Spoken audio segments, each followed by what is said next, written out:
Hello दोस्तों, Gauranga teaching 24 पर आप सभी का स्वागत है।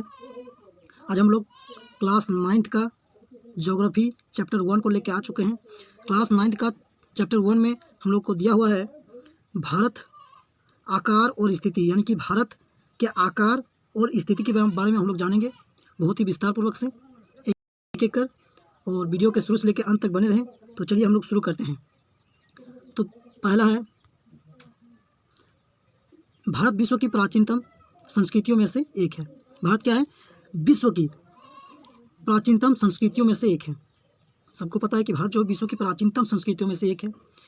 पिछले 5 दशकों में भारत ने सामाजिक आर्थिक रूप से बहुमुखी उन्नति की है। पिछले 5 दशकों से क्या है, भारत ने बहुत ही आर्थिक और सामाजिक रूप से बहुत ही बहुमुखी उन्नति की है। ठीक है, जैसे हो गया कृषि में, उद्योग में, तकनीकी में और सर्वांगीण आर्थिक विकास में अद्भुत प्रगति हुई है।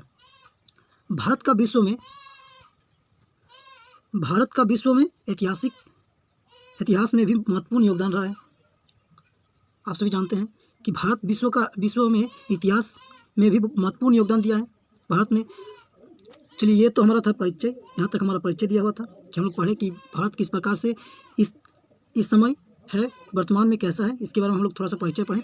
अब आगे हम लोग पढ़ेंगे स्थिति के बारे में कि भारत का स्थिति जो है किस प्रकार का स्थिति है। तो यहाँ पर स्थिति दिया हुआ है कि भारत एक विशाल देश है। हम सभी जानते हैं कि भारत जो है एक विशाल देश है। भारत क्या है? एक विशाल देश है। यह उत्तरी गोलार्ध में स्थित है। किस गोलार्ध में स्थित है? उत्तरी गोलार्ध में स्थित है। जैसा कि आप मैप में देख पा रहे होंगे, दिखाते हैं आपको मैप में कि भारत कहाँ है? उत्तरी गोलार्ध में स्थित है। उत्तरी गोलार्ध और नीचे होता है दक्षिणी गोलार्ध। ठीक है, ये रेखा जो है, ये रेखा भूमध्य रेखा है, जिसके ऊपर हो गया उत्तरी गोलार्ध और नीचे हो गया दक्षिणी गोलार्ध। ठीक है, तो भारत किस गोलार्ध में है? तो भारत यहाँ पर है, यानी कि उत्तरी गोलार्ध में है और एशिया महाद्वीप में स्थित है। तो देख लिया आप लोग। अब इसका हम लोग देखते हैं अक्षांश से देशांतर कितना विस्तारों में स्थित है। तो भारत एक विशाल देश है, यह उत्तरी गोलार्ध में स्थित है, हम लोग पढ़ चुके हैं। अब हम लोग को दिया हुआ है कि चित्र 1.1 में देखने के लिए कर रहा है, तो हम लोग देख चुके हैं। और इसका मुख्य जो भाग है, यह 8 डिग्री 4 मिनट उत्तर से लेके, कितना डिग्री? 8 डिग्री 4 मिनट उत्तर से लेके 37 डिग्री 6 मिनट उत्तर अक्षांश तक स्थित है। और 68 डिग्री 7 मिनट पूर्व से लेके 97 डिग्री 25 मिनट पूर्व देशांतर तक यह विस्तार फैला हुआ है। और इसके बीच क्या है? यह स्थित है। कौन? भारत। तो इसके बाद भारत के बीचों बीच एक रेखा गुजरती है, जिसको हम लोग कर्क रेखा बोलते हैं। उस रेखा को कर्क रेखा कहा जाता है, जो 23.5 डिग्री यानी कि 30 डिग्री 30 मिनट उत्तर में देश को क्या करती है? देश को लगभग 2 बराबर भागों में बांटती है। देश को क्या करती है? लगभग 2 बराबर भागों में बांट देती है। मुख्य भूभाग के दक्षिण पूर्व में अंडमान और निकोबार द्वीप समूह, बंगाल की खाड़ी, ये जो है चौथी दिया हुआ है कि मुख्य भूभाग के दक्षिण पूर्व में अंडमान और निकोबार द्वीप समूह और बंगाल की खाड़ी तथा पश्चिम में लक्षद्वीप समूह और अरब सागर में स्थित है। अपनी एटलस की सहायता से क्या कीजिए? इन द्वीप समूह का विस्तार ज्ञात करें। एटलस की सहायता से, जो मैप दिया होता है उसके सहायता से क्या कीजिए कि इन द्वीपों के समूहों का विस्तार ज्ञात कीजिए। ठीक है, यहाँ पर एक छोटा सा बॉक्स बना हुआ है। इस बॉक्स में कहता है कि क्या आप जानते हैं, और यहाँ पर दिया हुआ है कि भारत संघ राज्य का सबसे दक्षिणी बिंदु जो इंदिरा बिंदु कहा जाता है। क्या कहा जाता है उसे? भारत संघ राज्य के सबसे जो दक्षिणी छोर है, उस बिंदु को क्या कहा जाता है? इंदिरा बिंदु के नाम से प्रसिद्ध है। जो सन 2004 में सुनामी लहरों के कारण क्या होता है? समुद्र में जलमग्न हो गया था। और उस जलमग्न में कितना जमीन जो है ये हो गया था? तो 7,000। ठीक है, 7,000 हो गया था। ये आप लोग याद रखेंगे। तो चलिए, ये सब वीवीआई प्रश्न है। आगे हम लोग स्थिति जान चुके हैं। अब हम लोग आकार के बारे में जानेंगे कि भारत का आकार क्या है।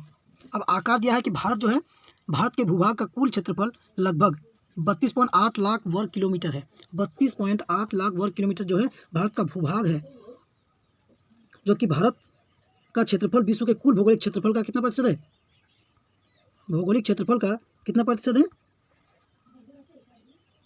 भौगोलिक क्षेत्रफल का 2.4% है। देखिए यहाँ पर लिखा हुआ है कि भौगोलिक क्षेत्रफल का 2.4% है।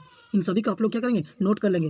भारत का भूभाग का क्षेत्रफल और प्रतिशत में 2.4%, जैसे चित्र 1.2 में स्पष्ट है, स्पष्ट दिखाया गया है कि भारत विश्व का 7वां बड़ा देश है। क्षेत्रफल की दृष्टि से भारत जो है 7वां सबसे बड़ा देश है। किसके? क्षेत्रफल की दृष्टि से। भारत की स्थल सीमा रेखा लगभग, भारत की स्थल सीमा रेखा जो लगभग में है वो कितना है? 15,200 किलोमीटर है। 15,200 किलोमीटर है। ये ऑब्जेक्टिव में आपका MCQ जो होता है, MCQ, इसमें आप लोगों का VVI प्रश्न पूछा जाएगा ये सब, ठीक है। भौगोलिक क्षेत्रफल, सात क्षेत्रफल में भारत का कौन सा स्थान है, इन सभी का आप लोग नोट डाउन करके याद कर लेंगे, ताकि आप लोगों का जो परीक्षा होगा उसमें आप लोग का दिक्कत ना हो। चलिए आगे देखते हैं कि और ये जो है समुद्र तल, तट रेखा और निकोबार द्वीप समूह तल लक्षद्वीप समूह के साथ कितना है? 75,166 किलोमीटर है, ठीक है। भारत के उत्तर पश्चिम तथा पूर्व सीमा पर नवीनतम बलित पर्वत क्या है? इसके दक्षिण का भूभाग उत्तर में चौड़ा है, दक्षिण में चौड़ा है और 22 डिग्री उत्तरी अक्षांश में से 22 डिग्री उत्तरी अक्षांश में से हिंद महासागर की ओर संकरा होता गया है। क्या होता गया है? संकरा होता गया है। इसके पश्चिम में अरब सागर तथा पूर्व में बंगाल की खाड़ी स्थित है। इसके किसमें? पूर्व में बंगाल की खाड़ी स्थित है। चित्र 1.3 में देखिए कि अक्षांश और देशांतर विस्तार लगभग 30 डिग्री है। चित्र 1.3 कहाँ है? यहाँ देखिए, चित्र 1.3 में दिखाया गया है, आप लोग देख लेंगे। चलिए आगे देखते हैं। ये देखिए अक्षांश और देशांतर का विस्तार लगभग 30 डिग्री है, परंतु फिर भी पूर्व पश्चिम का विस्तार उत्तर दक्षिण के विस्तार की अपेक्षा कम प्रतीत होता है। किसके विस्तार से कम प्रतीत होता है? तो पूर्व पश्चिम का विस्तार उत्तर दक्षिण के विस्तार की अपेक्षा कम प्रतीत होता है। गुजरात और अरुणाचल प्रदेश के स्थानीय समय में 2 घंटे का समय अंतराल जो है जो गुजरात और अरुणाचल प्रदेश के बीचों बीच एक रेखा जो खींचा गया है उसको हम लोग क्या कहते हैं? मानक मान्यतोर या मानक रेखा, यानी कि मानक रेखा, या तो क्या बोलते हैं? मानक याम्योत्तर रेखा माना जाता है, जो 82.5 डिग्री पूर्व देशांतर को भारत में मानक मान्यता के रूप में माना गया है, जो कि उत्तर प्रदेश के मिजोरम से होकर गुजरती है। उत्तर प्रदेश के मिजोरम नहीं, मिर्जापुर से होकर गुजरती है। अक्षांश का प्रभाव दक्षिण से उत्तर की ओर दिन और रात की अवधि पड़ता है। किसकी पड़ता है? दिन और रात की अवधि पड़ता है।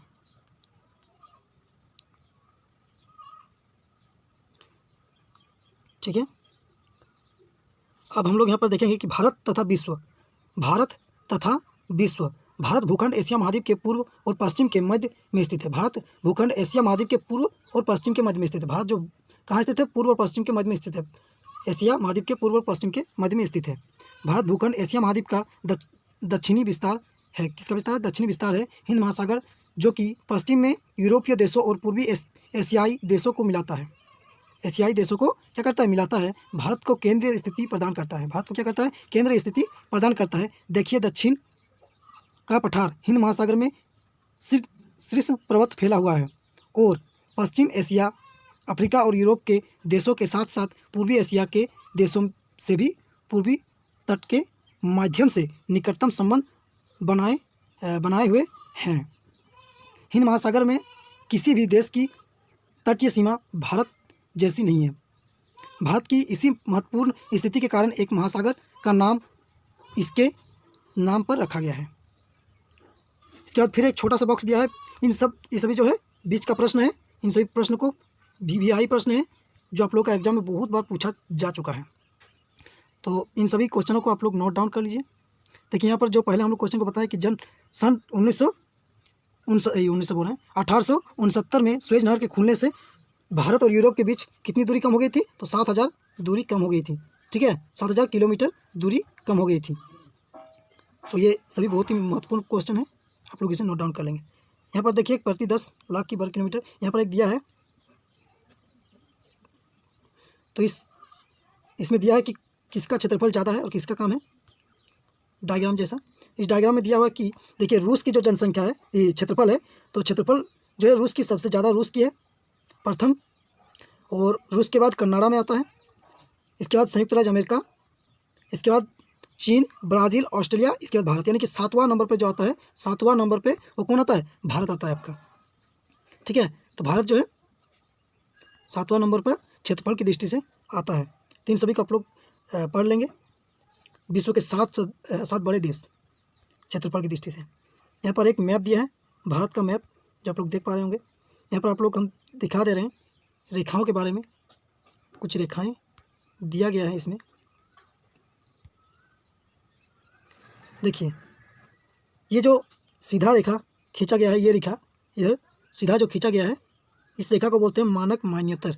नहीं सॉरी, ये मानक मान्यतर नहीं है, ये मानक मान्यतर है। ये रेखा जो है ये मानक मान्यतर रेखा है, जो 82.5 डिग्री कितना 30 मिनट पर स्थित है, जो मिर्ज़ापुर से होकर गुजरता है। ठीक है, और ये जो रेखा है, ये रेखा कहाँ, कौन रेखा है? तो ये कर्क रेखा है। ठीक है, कर्क रेखा है, ये कर्क रेखा जो कि 23.5 डिग्री से गुजरता है। कर्क रेखा कितना डिग्री से? 23.5 degree, 23 degree 30 minute, 23 degree 30 minute. ठीक है, तो ये कर्क रेखा, ये मानक मान्यता रेखा। चलिए अगला हम लोग देखते हैं। इधर एक मैप दिया है, इसको आप लोग अच्छे से समझ लेंगे और पढ़ लेंगे। एक मिनट,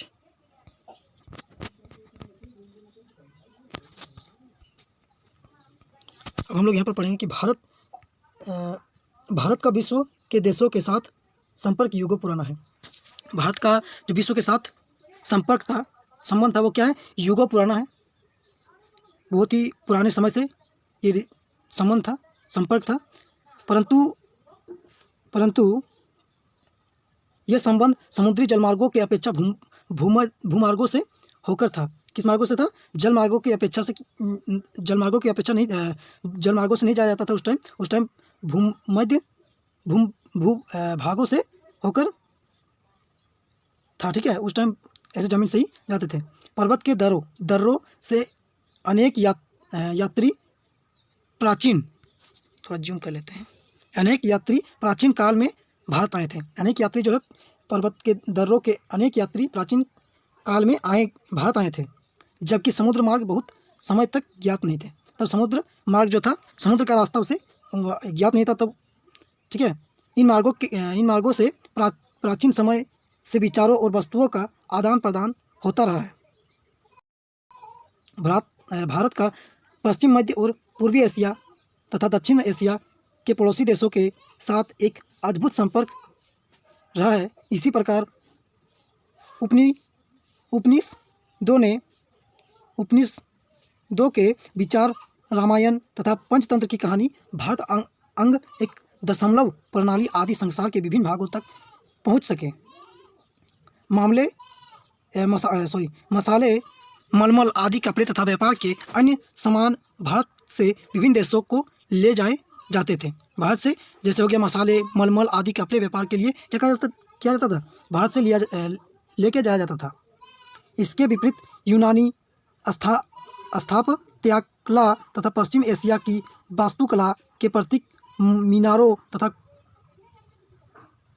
गुणबंदों का प्रभाव हमारे देश के विभिन्न भागों में देखा गया। अब हम लोग भारत के पड़ोसी देश के बारे में हम लोग जानेंगे कि भारत में कितने पड़ोसी देश हैं। वर्तमान में तो इससे ज़्यादा है। यहाँ पर दिया हुआ है कि भारत का दक्षिण एशिया में एक महत्वपूर्ण स्थान है। भारत में 28 राज्य और 8 केंद्र शासित प्रदेश हैं, 8 केंद्र शासित क्षेत्र हैं। ठीक है, जैसे चित्र 1.5 में दिया हुआ है, यहाँ पर दिया हुआ है, आप लोग देख लेंगे कि कहाँ है।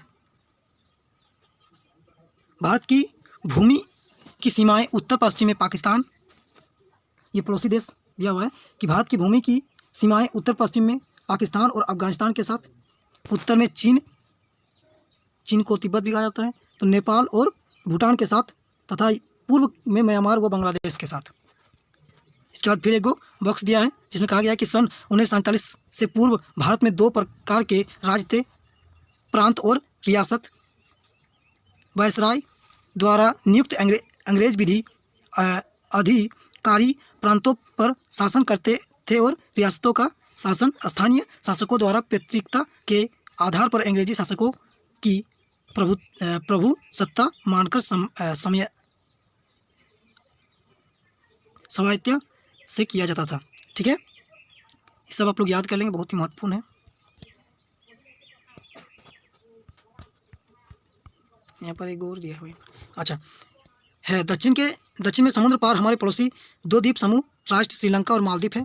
भारत और श्रीलंका के बीच में छोटा समुद्री रास्ता जो पाक जल संधि तथा मन्नार की खाड़ी है। मालदीव लक्षद्वीप समूह के दक्षिण में स्थित है। अपने पड़ोसी देशों के साथ भारत के भौगोलिक और ऐतिहासिक संबंध बहुत अच्छे रहे हैं। अपनी एटलस में एशिया के मानचित्र में देखा कि भारत कैसे अलग दिखाई देता है।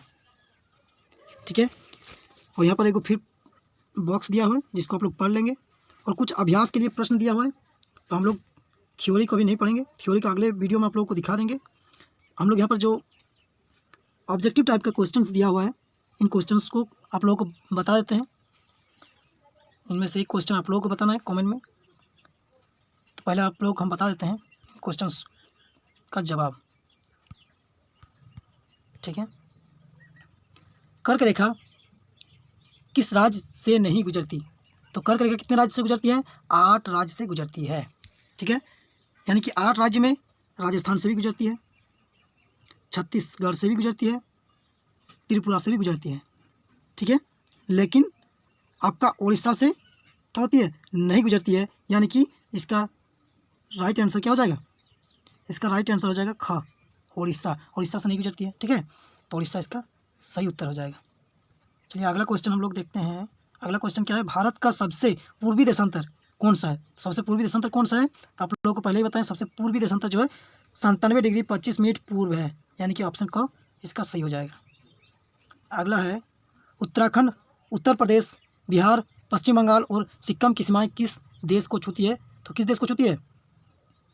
किस देश को छूती है? तो उत्तराखंड, उत्तर प्रदेश, बिहार, पश्चिम बंगाल और सिक्किम की सीमाएं आपका किसको छूती है? म्यांमार को छूती है। ठीक है, आपका घ आंसर हो जाएगा। अगला क्वेश्चन ग्रीष्म अवकाश में आप यदि कवयित्री जाना चाहते हैं तो किस केंद्रशासित प्रदेश से जाएंगे?